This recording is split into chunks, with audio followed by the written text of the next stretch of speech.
महाभारत के धृतराष्ट्र का हस्तिनापुर याद आता है, क्योंकि उन्हें हस्तिनापुर की चिंता नहीं बल्कि दुर्योधन की चिंता लगी रहती थी। जनता चिल्लाती रहती थी कि स्कूल में शिक्षक नहीं है तो कानों पे पट्टी। जनता रोती रहती थी कि बेटी पढ़ नहीं पा रही है तो आंखों पे पट्टी। बिहार विधानसभा चुनाव में जिसकी खिल्ली उसकी उम्र और काम को देख करके विपक्ष उड़ा रहा था, उसी विधायक ने पूरे के पूरे विपक्ष को एक पांव पर खड़ा कर दिया।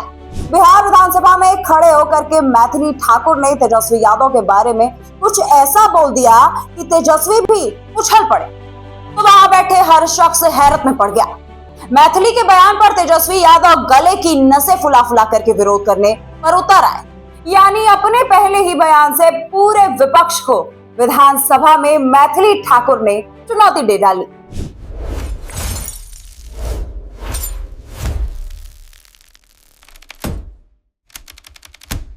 नमस्कार, आप देख रहे हैं बक्कई चौक और मैं हूं आपके साथ गरिमा। हाजिर हूं एक बार फिर से आपके बीच एक नए वीडियो को लेकर के।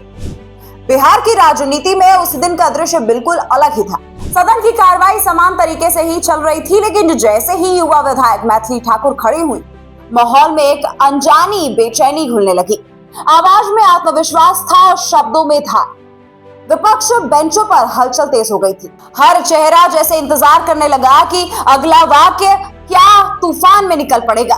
मैथिली ठाकुर ने सीधे नाम नहीं लिया, संकेतों और प्रतीकों का सहारा लेते हुए उन्होंने कहा कि महाभारत का संदर्भ, धृतराष्ट्र का उल्लेख और दुर्योधन की छवि की बात कर दी। सदन में बैठे अनुभवी नेताओं ने एक दूसरे की ओर देखा। इशारा बिल्कुल साफ था कि तीर सधा हुआ है।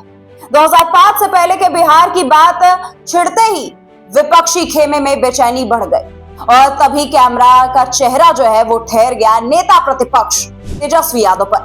दोस्तों, तेजस्वी यादव की प्रतिक्रिया एकदम तीखी थी।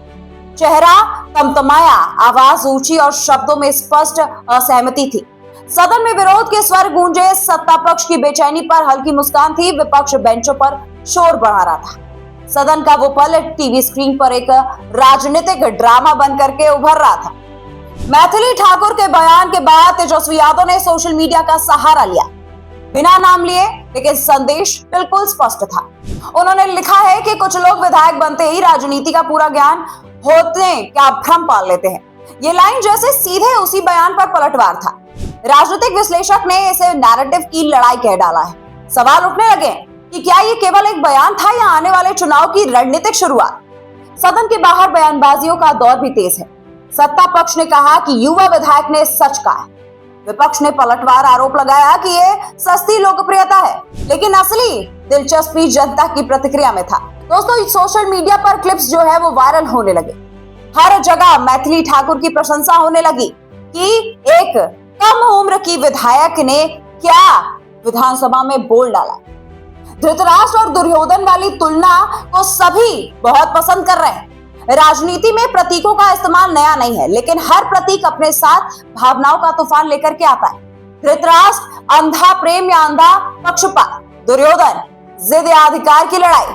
मैथिली ठाकुर ने इन शब्दों के जरिए एक पुरानी बहस को नए सिरे से जगा दिया और तेजस्वी यादव के गुस्से ने उस बहस को और हवा दे डाली। इसी बीच तेजस्वी यादव का दूसरा हमला और ज्यादा तीखा हो गया। इस बार निशाने पर मुख्यमंत्री नीतीश कुमार भी थे। बिहार सरकार के मुखिया अचेत अवस्था में है। ये बयान जैसे सीधे शासन और कानून व्यवस्था पर सवाल खड़ा करता है। विपक्ष ने इसे जनता की आवाज बताया, सत्ता पक्ष ने इसे राजनीतिक हताशा कह डाला। दोस्तों, सियासी गलियारों में अब चर्चा केवल बयान की नहीं है, बल्कि उसके असर की है। क्या मैथिली ठाकुर का ये कदम एक कैलकुलेटेड पॉलिटिकल स्ट्राइक था, या फिर ये एक ऐसा बयान है जिसने विपक्ष को भावनात्मक रूप से विचलित कर दिया।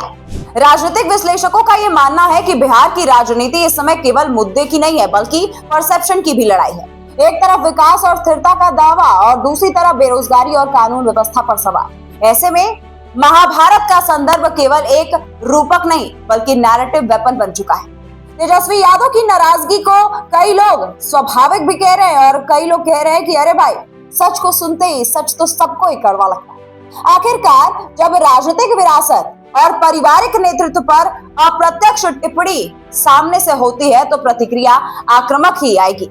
लेकिन दूसरी ओर सत्ता पक्ष इसे सच्चाई से असहजता बता रहा है। सबसे दिलचस्प बात तो यह है दोस्तों कि मैथिली ठाकुर को लेकर के पहले जो सवाल उठाए जाते थे उम्र, अनुभव और राजनीतिक समझ को लेकर के, वही अब चर्चा के केंद्र में ताकत बन गए।